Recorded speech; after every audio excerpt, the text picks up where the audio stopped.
everyone, Terry Wellbrock here, host of the Healing Place podcast. It is December 23rd as I record this message, so for all of you around the world who celebrate Christmas, I wish you a very blessed and joyous holiday. Hoping, yes, that your day is filled with love and laughter and friendship and peace and whatever it is that brings you joy. As far as today's episode, holy moly. So this Healers of Hilton Head series I decided to do, it was Angel Whisper. And I said, yeah, I think that's a great idea to focus on the healers on the island. I moved to this island 2.5 years ago. And so I'm meeting these amazing healers.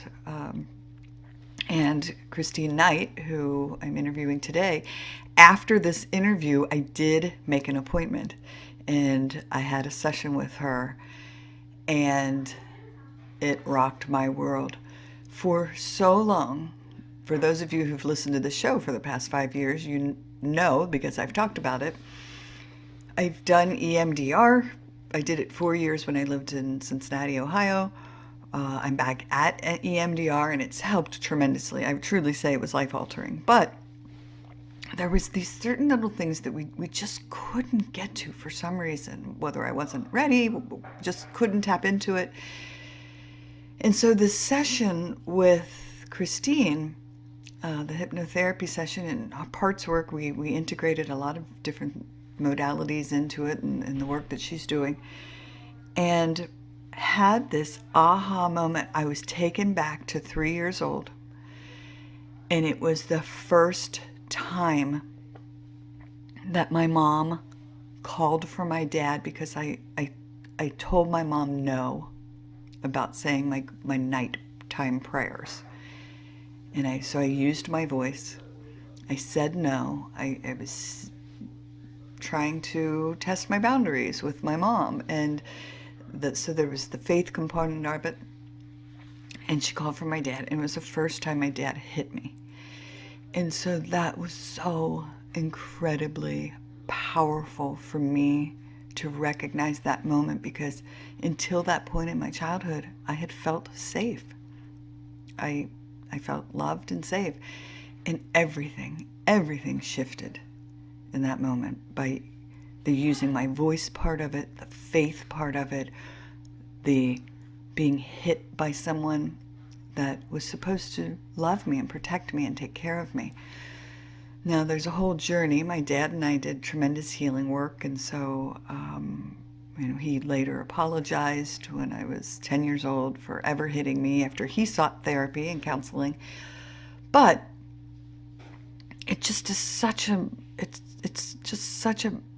powerful's not the word, like an incredible light that is just being shown upon this moment in time, this moment in my childhood that shifted things and created these new neuron pathways in my brain and created this trauma response in my body. And I didn't know what to do with it as a 3-year-old. And so, again, all the stuff we talk about on this show, but I did have a session. I wanted to talk about it beforehand. I could sit and talk for hours on end about the session itself. But I just wanted to let you know that very, very powerful, tremendous healing work happened in that moment and in that session. So, yeah, there you go. Wonderful. So if you have an opportunity, reach out to Christine. All right, well, enjoy this episode. And again, I send you giant hugs of holiday happiness. And I truly do hope you have a blessed and joyous and peace-filled holiday Christmas season. Thanks. Now for the show. Welcome, everybody, to the Healing Place podcast. I'm your host, Terry Wellbrock, and another of one of the series of the Healers of Hilton Head. And I just want to say a little blurb before I do the intro for our wonderful guest today. My purpose with this series is not just to shine a light on these amazing healers on Hilton Head Island and the Low Country and this area, but for all of you across the globe. This show's in 119 countries now. to look within your own community to see what's beyond uh, your doctor, to see what other healing avenues are available. I'm not saying not to go to your doctor, but I'm saying you can look beyond for healing resources. There's just so much out there. I know personally that has brought me incredible healing. So today I have Christine Knight, and she's clinical hypnotherapist, and I'm just thrilled to death to learn from her, and for you all to learn from her as well. So welcome, Christine. Thank you so much, Terry. I'm so honored to be here. Oh, yes. Again, I've told you beforehand, I'm like doing a little happy giddy dance because of reading everything that I could, stalking your website, and learning all that I could. And one of the first questions I had was, you talk about QHHT sessions. So what is QHHT? Okay, well, QHHT saved my life, made a huge transition very easily in my life, and just gave me a different trajectory. So, backstory, long story short, is I have childhood developmental trauma, CPTSD, complex PTSD, and ACE score 7 out of 10. So it's hit me really hard after my divorce. And this happens a lot of times with complex PTSD. It can be suppressed and shoved down. And a lot of times we're even high achievers. We get into a lot of different projects and we excel in those areas, trying to bring value and worth to ourselves. So I was climbing the corporate ladder and a single mom at that time. And I was having this issue that I called PTSD spirals. And what that is I did not know when it would show up. And it happened during my marriage too, but it could be a TV commercial, or a scene starts on a movie, or somebody telling a story. And I would just go. I was a very controlled, stoic, robot-like, emotionless, dissociated Yes. person. Um, so I thought that I really had it together and had everything under control. But anytime this would happen, I didn't see it coming, and it would happen so quickly that I would just spiral into like convulsions, shaking, couldn't stand up, vomiting, crying uncontrollably, and I couldn't stop it. So it was very, I mean, I learned along the lines later about the nervous system and being triggered and it going into a state that can't be controlled logically. So I kind of tolerated that through my marriage and just tried to control my environment. I just won't watch TV. I just won't listen to watch movies. I won't listen to music. I won't do any of this stuff. Just very controlled environment. And it was working, but they got worse after my divorce. And I was in a self-defense class. The last time this happened, I was in a self-defense class, and I was with a coworker of mine. So I wasn't in the office. It never happened at work, but because a coworker was with me in the self-defense class, it was triggered by a story of an attack. So just the story of the attack and hearing about the kids seeing the attack caused the spiral. And I ran out of the room, went to the bathroom, and my coworker was just so, worried about me and didn't know what was going on. She wanted to call 911, and I was like, okay, nobody can know that I don't have my stuff together, you know? So I was in a leadership role in, corporate environment. So I didn't want anybody to know that I wasn't fully in control. So I set out on a mission because I had seen about 5 or 6 different therapists, just psychotherapists, psychologists, and none of them could help me. Some of them even sat across from me and said, I don't know why you're here.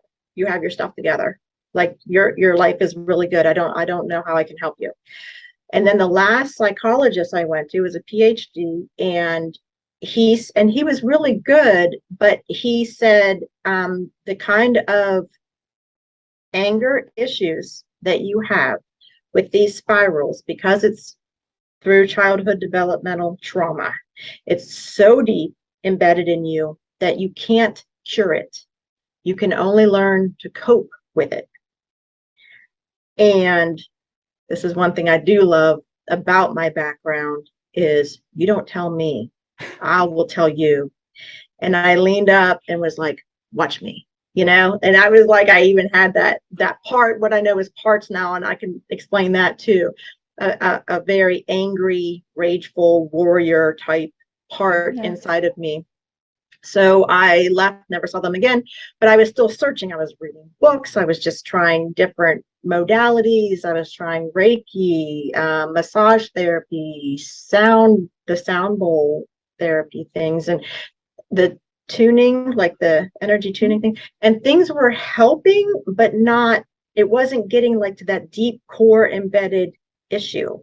So I was sitting on my couch one day and I was folding laundry. Actually, it was a Saturday morning, and I would watch PBS because they didn't have commercials, so I wouldn't get triggered. So I was in a very controlled environment, which is awful to live that way. I'm so glad I don't have to do that anymore. So I'm watching this PBS special. It's Wayne Dyer. I had read quite a few of his books, and he was talking about being diagnosed with leukemia, and that this person had written him from New York about this type of session that she can perform, where it's a past life regression type session that gets to the core of your issues and can clear them and heal them. And so he had the person with him at I believe it was in Canada, that he was doing the live show that was on PBS, and he brought the person out onto the stage and said, this is Mira, and this is what she does to help cure you of physical, emotional, whatever ailments that you have. And as soon as she walked out on that stage, I was like, that's her. That's her. I know it. I'm going there. I didn't care if I had to go to Tahiti or, Alaska, wherever. I didn't care where I had to go. I was going to go there. So at the end of the PBS segment, there was an email for her. So I sent her an email and didn't hear anything back for about 3 months. 3 months later, she emails me back and she says, I will be in Chicago at a hotel doing these sessions, and for these days, if you can make it, great. Okay, I'm a single mom, no child support, no spousal support, raising a kid on my own in an expensive place because I wanted a good school. I didn't care. It just by chance, I was working in California too and flying back and forth. So on one of the trips back, I took a long layover in Chicago, rented a car, drove to the hotel, had a session. And it was just, sometimes there's just not words. Like there's just, it was so phenomenal where I went. It was another dimension. And I had like this council of guides that told me why I had the life that I had, that it was chosen because I am supposed to help people, and I needed to be able to really relate to a lot of different types of experiences in order to help people and really have the compassion. And they were telling me, you have to learn more compassion. You're not compassionate enough. You have to learn more compassion. So, and that was the word they used too, but they told me all kinds of other stuff like time is just an illusion. Oh my gosh, that's one of the messages I got. Yes. And they were like hammering that in me the whole session, and the session lasted long. So it can go from 4 to 6 hours, this kind of a session, but it uses a hypnosis technique to get into the subconscious, but then to like the higher self, and then the superconscious of the human collective consciousness. So, and I didn't know anything from anything at this point. I just want cured of my PTSD spirals. Please help me. So it was just a phenomenal session. When I when it was done, I just said, this is amazing. Like, I know that this is going to change my life forever. Where did you learn this? And she told me Dolores Cannon in Arkansas. So I fly, I fly down to Arkansas for a week. I believe it was like a month after that, and was trained in this hypnosis technique. It's called Quantum Healing Hypnosis Technique, QHHT. Dolores Cannon developed this over, I believe, 40 years. And she tells her whole story and everything, how she got started in it. It was a fluke. It was by mistake. And she's written, I know, at least 17 books, but maybe a little bit more. And I was trained by her, I believe it was about a year before she passed. And now her daughter has taken over and still continues that training now today. But for me, this was over 10 years ago. So I learned the technique. I kept doing the technique for people, just to help them out on the side. Well, I was working full time and going to college and getting all kinds of certifications and things. So I fell in love with the potential that this technique has to help people in a way that I didn't see any other modality helping. So even like the forks, like the tuning forks, or a Reiki session or a massage session, you go in, you feel great, you're light, you leave, you're great, feel very, very light and cared for. But then what happens? The same programming in our subconscious from our childhood comes back in. Those parts of us that are really scared and trying to keep our environment safe and living in fear and living blocked off and disconnected are still there.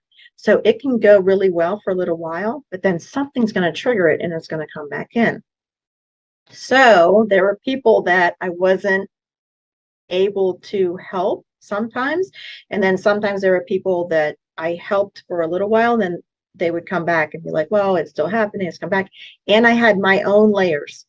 I've been working with this over 10 years, layer after layer after layer of breaking habits, changing my thoughts, changing my negative thoughts into positive thoughts. And that would take years. I would read the books, try to apply it, and just like go back and forth.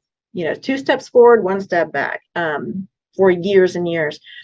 And then I started a master's degree program because I wanted to change careers and become a therapist, because I wanted to be a therapist that was different than the therapist that I had seen.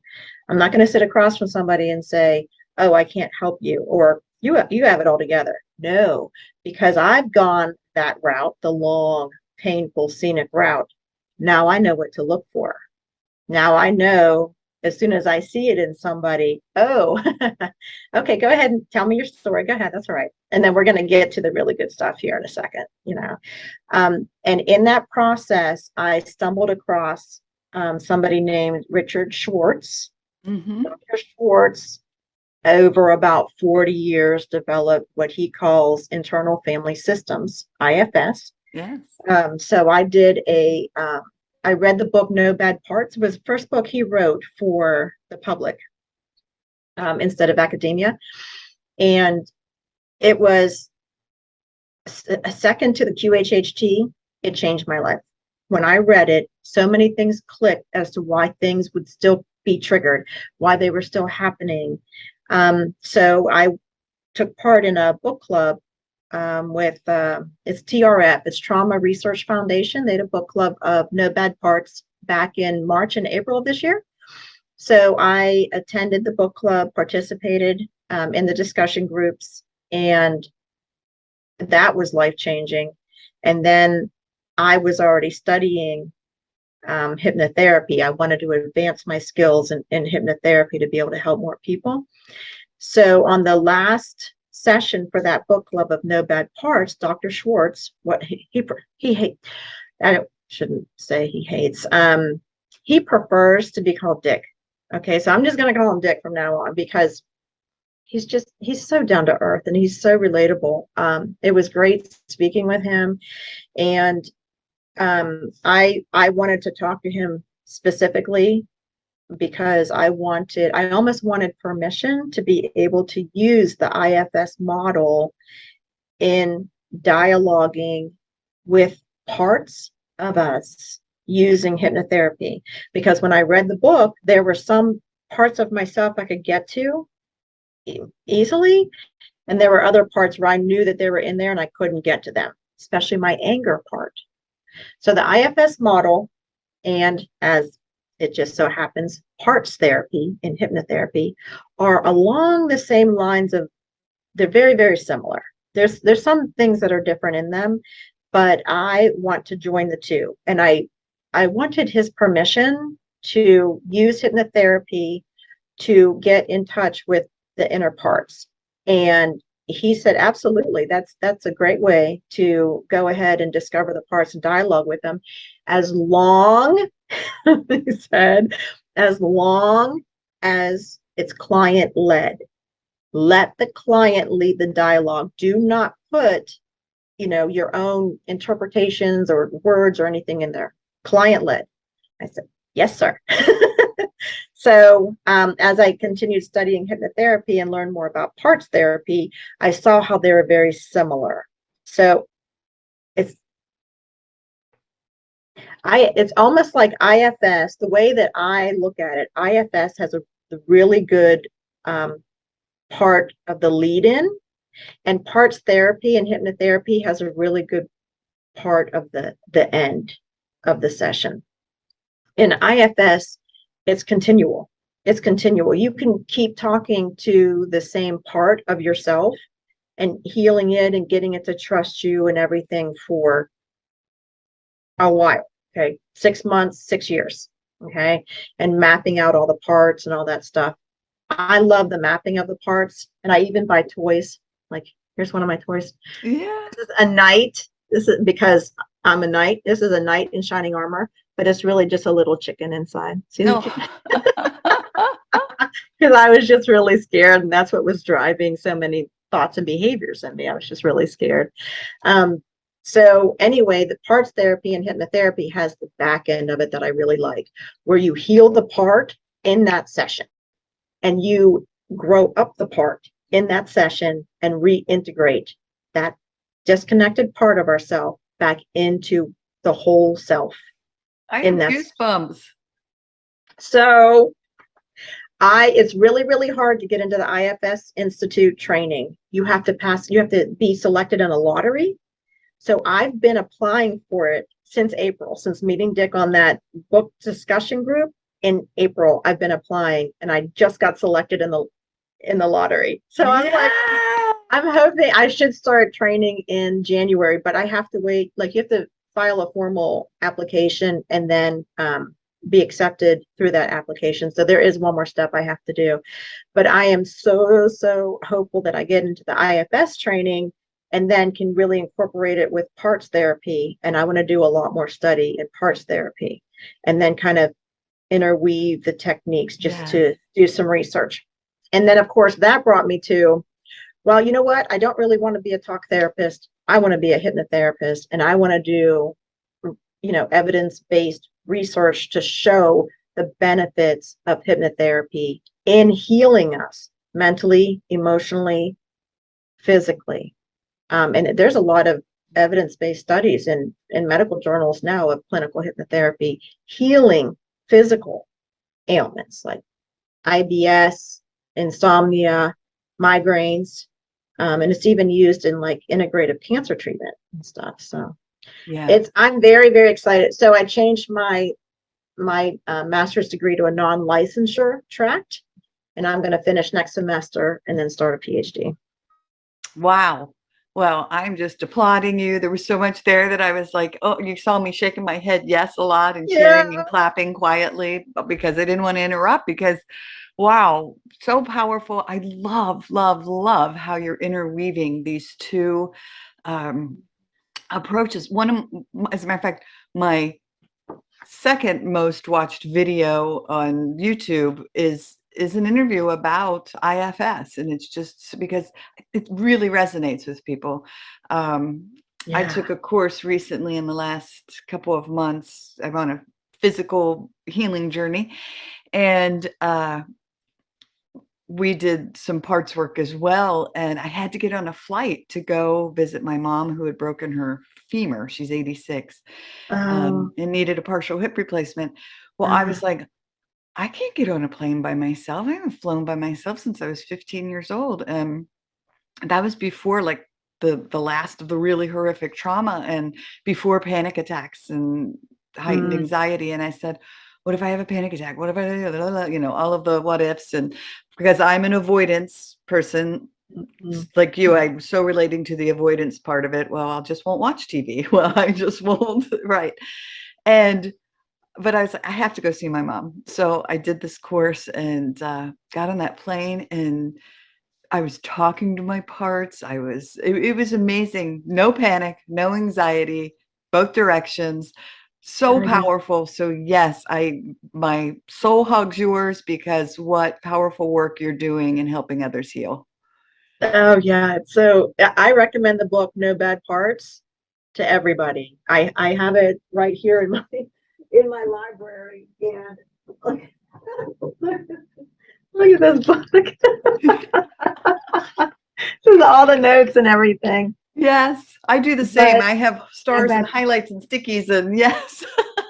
Yeah, there's so many blogs that I'm like, I need to get in there and write it, and yeah, I'll be starting that shortly soon here now that the office is set up and everything. But great book. He's just very relatable. He gives good examples. He gives links of podcasts and videos that you can go watch and see it.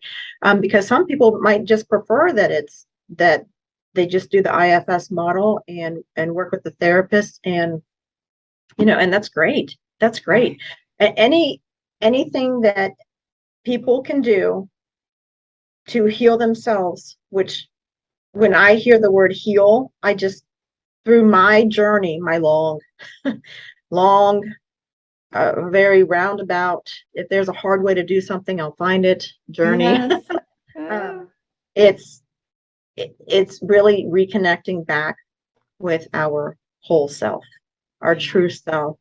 And Dick even uses that the word self-led. That's the goal, is to be self-led, not to be led by triggers or behaviors that are just run as strategies trying to get our needs met from these disconnected parts of us. So my instructor in the Institute of Clinical Hypnotherapy, where I go, I'm finishing up my clinical practicals now, and it's so funny because I'm a visual person. So when she gives the analogy of the parts inside of us, like little minions on a school bus, and the whole self is the driver of the bus, like duct tape to the back emergency room door. And that's exactly what it's like when we're triggered. This certain minion jumps into the driver's seat, and it's like, I'm three, but I know how to drive this bus. Yes. That's And a the driver, great visual, and I love it. yeah, because Well, people can say it's like I'm watching myself and I can't stop myself, yeah. or I see me doing this, but I can't stop myself. It's because that logical reasoning mind was not online when that behavior was programmed into the subconscious. And that's such a great valid point. And what I was just going to bring up is that, in my own healing journey is we've done this incredible work. And like you, I've just done so many different healing modalities, and they've all contributed to where I am today without living panic free. But there's those last little things, like I live on Hilton Head Island and I can't be on the beach because I'm terrified of open spaces.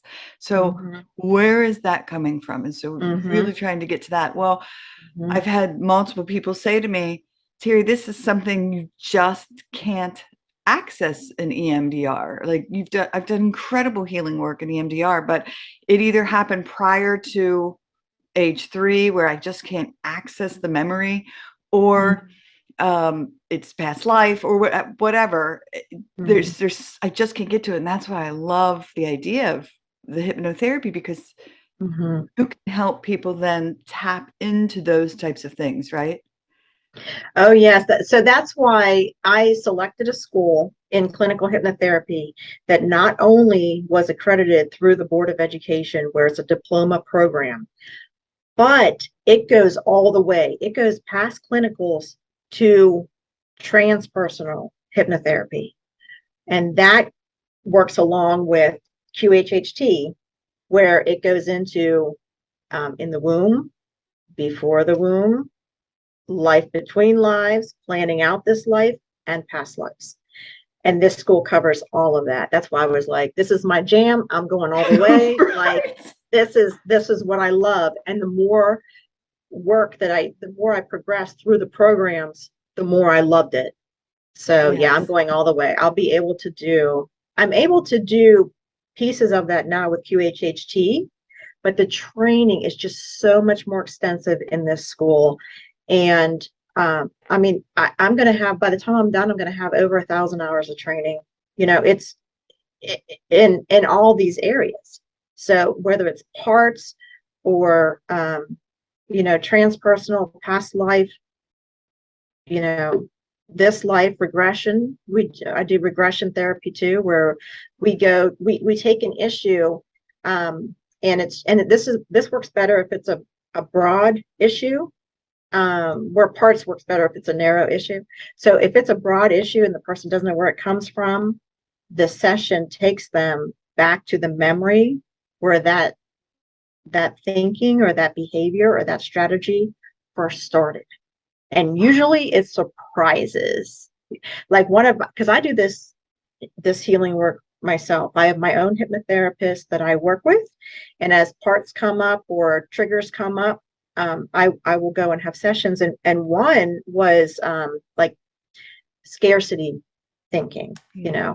and I did a regression therapy session back to the original memory, and I can remember it now, but I hadn't thought about that for years. I mean, I was in kindergarten standing at a bus stop.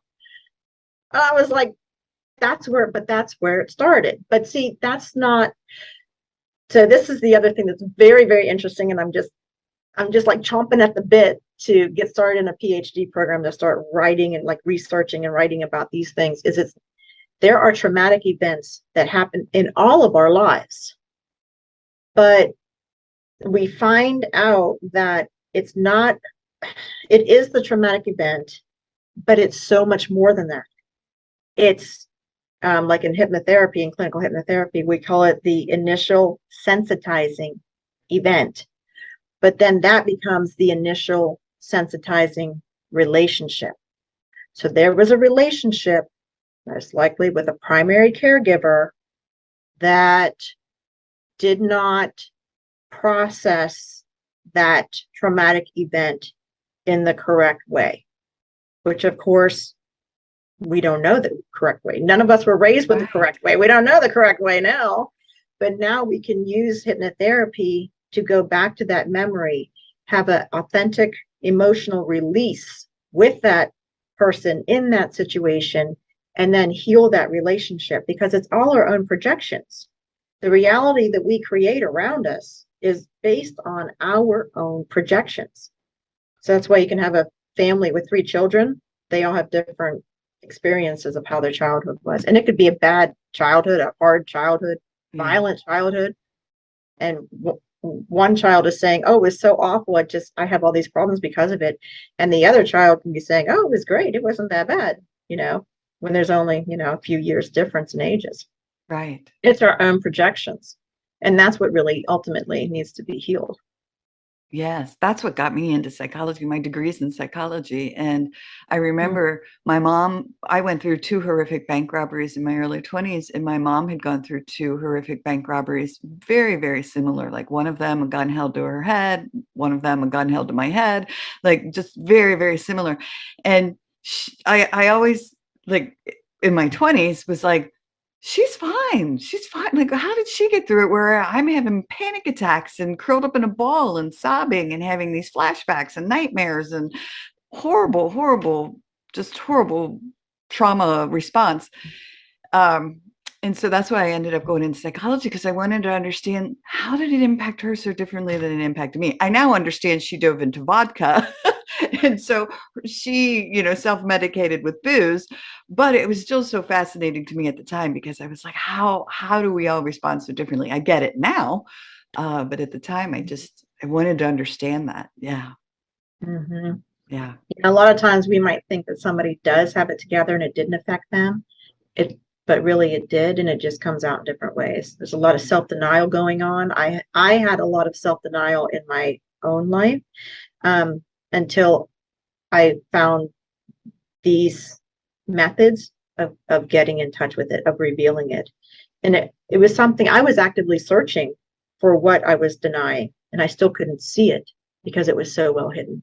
And even the first couple parts therapy sessions that I had with my hypnotherapist, there was, because it's very visual, like you're just in this visualization, seeing it all play out, and the parts show up in different ways, and they look different.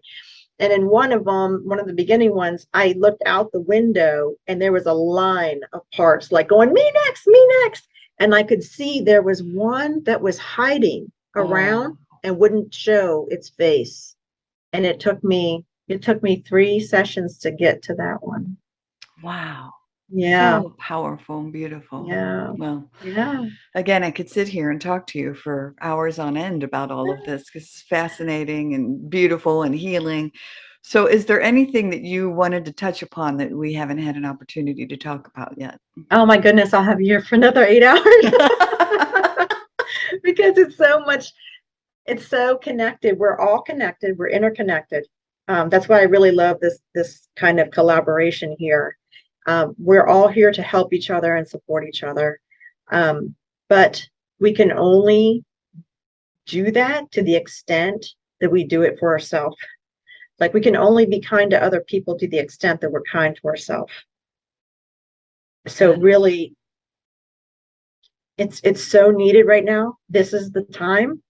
And I have the full age range of clients, from very young to very old. And it's needed across the board, all generations, all ages of people, all demographics. There's something in all of us that we need to get in touch with, and we need to reconnect with. And that really is the beginning. I mean, I thought I've been healing for 15 years, but man, if I could have found this first. Man, if I could have found this first. I mean, I know I wasn't supposed to, but it would have, yeah, it would have changed. It would I mean, I get the same message, and I also so relate to sitting across from someone who tells you, well, you're just kind of, that trauma happened, and you just have to learn coping skills to deal with it. No, no, that's not an option. And so, yeah, again, I know it's all happened in the way it's supposed to have unfolded. And again, this conversation today, it's just another one of those beautiful gifts that I'm like, yes, I'm making an appointment because this is next on my list. Thanks, God. Yes. Yeah. Yes, exactly. So how do folks get in touch with you? How do they connect?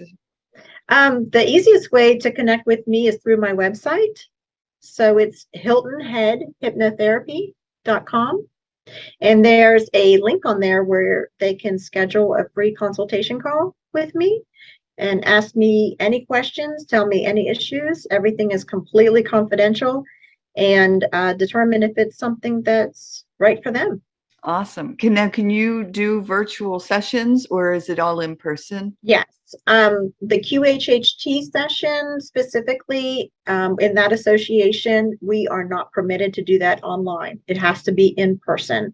So for a QHHT session specifically, that has to be in person. But for clinical hypnotherapy or transpersonal hypnotherapy, parts therapy, regression, all that can be done online. Wonderful. Awesome. Yeah. All right. Well, it's just been such a joy. I feel so blessed to one have met you, but yeah, have you be a part of this series. So thank you. Yes, I'm so honored and just I'm I feel like I took up um the whole meeting time talking because I just get so excited about this. Oh, I just love it so much. It's my life now, you yeah. know? Well, I just sit here. I loved listening, and I loved again shaking my head and applauding and cheering you on quietly because I was like, yes, I so related to so much of what you were saying, and I know the audience will as well. And I hope everyone reaches out in some way and connects with you. Yeah. Yes, any way, it just you can schedule a call and just ask about other, other issues or other advice for Yeah. something going on. I never had a gun to my head. Yeah. Oh, Um, but well, and that one just was so, about yeah, that one was so crazy because they didn't catch them after that first bank robbery. And 3 months mm, later, I had just switched from that branch of that bank to our main office. And 3 months later, those same bank robbers would come back. And only this time, the assailant who had held the gun to my head pulled the trigger and murdered my coworker, Marsha Berger. And my little oh sister was a my, teller. There's so much to it. Like I know I keep telling everybody I've been writing this book for 8 years. Eventually it'll get done. But yeah, it's almost like Hollywood script kind of stuff and very write it, powerful. write it and get Mm, it out. I cannot recommend that enough. My inner guidance was after me for years to write my book, and I finally sat down last winter and I finished it 2 days before my birthday on oh, Good Friday this year. And now of course I'm editing and editing and editing, but just yeah. getting it out of me was just that was healing. That was therapeutic. Because I didn't have to remember the details of stuff anymore. It was almost like this Oh my release gosh, Christine, that's to so really work on powerful. it, really make the Yeah. time Thank and you. my guidance was like, if you would just sit down and do it, you would be done in 2 weeks. I just sat down and did it. I was done in 2 weeks. You may have given me an aha moment just now because I'm almost like I'm wondering if I'm not holding on to these things because I'm afraid I'll forget it and I'm afraid I'll understand why I've had this history or my purpose. I'm gonna have to journal on I have that. chills. I have chills all over my body right now, and that's the sign. Yeah, that Wow. do it, because that's when I finally finished my book. That's when I stumbled upon, no bad Ooh, parts and IFS and parts therapy, and then it was all just so easy because it was all like released already. yeah. So Oh my yes, gosh, I have goosies all definitely. over too. Yeah, Cool. there might be something really big there. Awesome. All right. Well, thank you again. Everyone, thanks for joining us today on the Healing Place podcast. And remember, until next time, be gentle with yourself. Thanks. Bye bye. Thank you so much, Sharon. Bye. Hey, everybody. Terry Welbrock again. Just wanted to thank you for listening to the episode today and remind you to visit my website as well as the academy.terrywellbrock.com for the courses. But if you go to my website, terrywellbrock.com, you can sign up for my monthly Hope for Healing newsletter, which is also jam-packed with information and strategies and blog pieces and guest blog pieces and links to shows, um, and just a great space for, again, healing. Thanks for, again, being here and being a part of this healing space. I very much appreciate you. All right. Bye-bye.